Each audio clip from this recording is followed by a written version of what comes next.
नमस्कार मित्रों। आज चिंतन में परमात्मा पद की सिद्धि। उपनिषदों में आत्मा ही श्रेष्ठ है, परंतु आत्मसिद्धि का मार्ग बड़ा कठिन है। इस मार्ग पर चलने वालों को अनेक विपदाओं और समस्याओं का सामना करना पड़ता है तथा अनेक प्रकार की शारीरिक और मानसिक बाधाओं को झेलना पड़ता है। इस मार्ग पर चलने के लिए अदम्य उत्साह, दृढ़ इच्छा शक्ति एवं अटल साहस की आवश्यकता होती है। यही नहीं बल्कि यह मार्ग लंबा भी बहुत है, जिसके लिए दीर्घ पुरुषार्थ, अभ्यास और निरंतर चलते रहने की जरूरत होती है। सोते जागते, चलते फिरते, खाते पीते, उठते बैठते हर समय आत्मलक्षी, आत्मज्ञानी एवं आत्मवृत्ति होने की आवश्यकता होती है। संकल्प है, विचार है, आचार है तो सो हम, मैं और वह का भेद समाप्त हो जाता है। आत्मा निरहंकारी बन जाती है। केवल वही रह जाता है। भूल और मिथ्या धारणा का अंत उसके पीछे पीछे चलने से नहीं होता, न भुलाने से होता है और न उससे मुंह छिपाने से ही होता है। वह मृग मरीचिका की भांति आगे आगे और छाया की भांति पीछे पीछे चलती रहती है, क्योंकि यह हमें सब ओर से घेरे हुए हैं। उसकी समाप्ति दाएं बाएं चलने से भी नहीं होती है। उसका अंत तो जहाँ हो वहीं से उसी स्थान पर उसका सामना करने से होता है। अज्ञान का अंत न तो संदेह में पड़े रहने से होता है और न ही अनिश्चित मति से बने रहने से होता है। उसका अंत उसके मंतव्यों और ज्ञातव्यों को स्पष्ट और साक्षात करने से होता है। उसमें सत्य असत्य, हित अहित, नीच पर विवेक करने से होता है।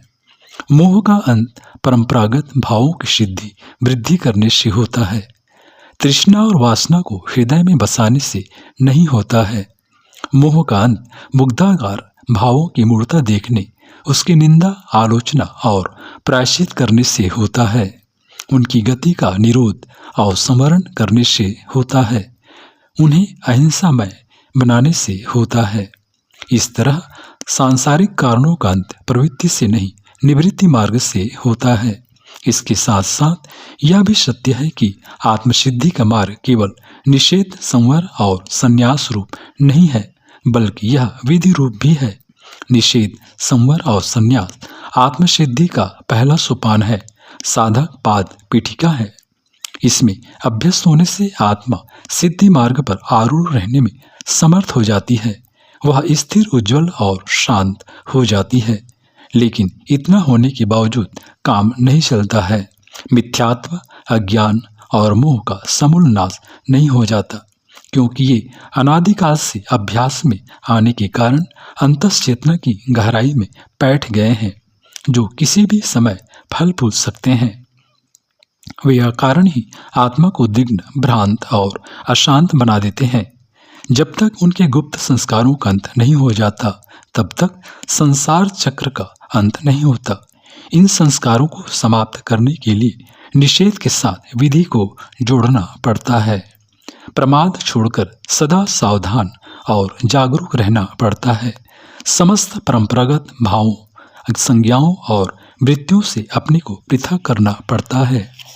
इंद्रिय और मन को बाहर से हटाकर भीतर ले जाना पड़ता है। अपने में ही स्वयं को जाना होता है, ध्यानस्थ होना पड़ता है।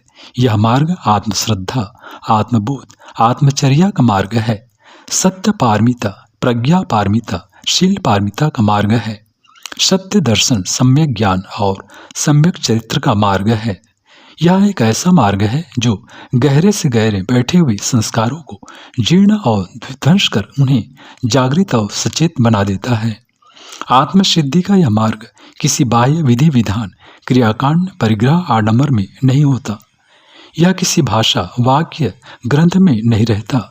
यह मार्ग साध्य के अनुरूप ही अलौकिक और गूढ़ है। यह त्रिशक्ति ही संसार की साधक है। यह त्रिशक्ति ही मोक्ष की साधक है। यदि कोई भेद है तो केवल इनके उपयोग का है, इनकी गति का है।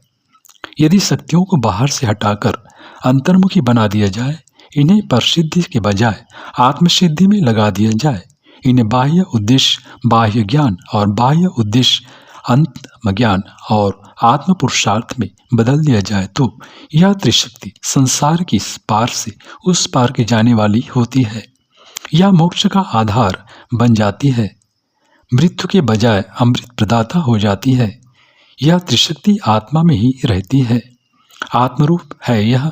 आत्मा ही साधक है, साधन है और साध्य है। आत्मा ही पथिक है, पंथ है और इष्ट पद है। यह त्रिशक्ति एक आत्मा में एकता रहकर सिद्धि की साधक है, अन्यथा नहीं।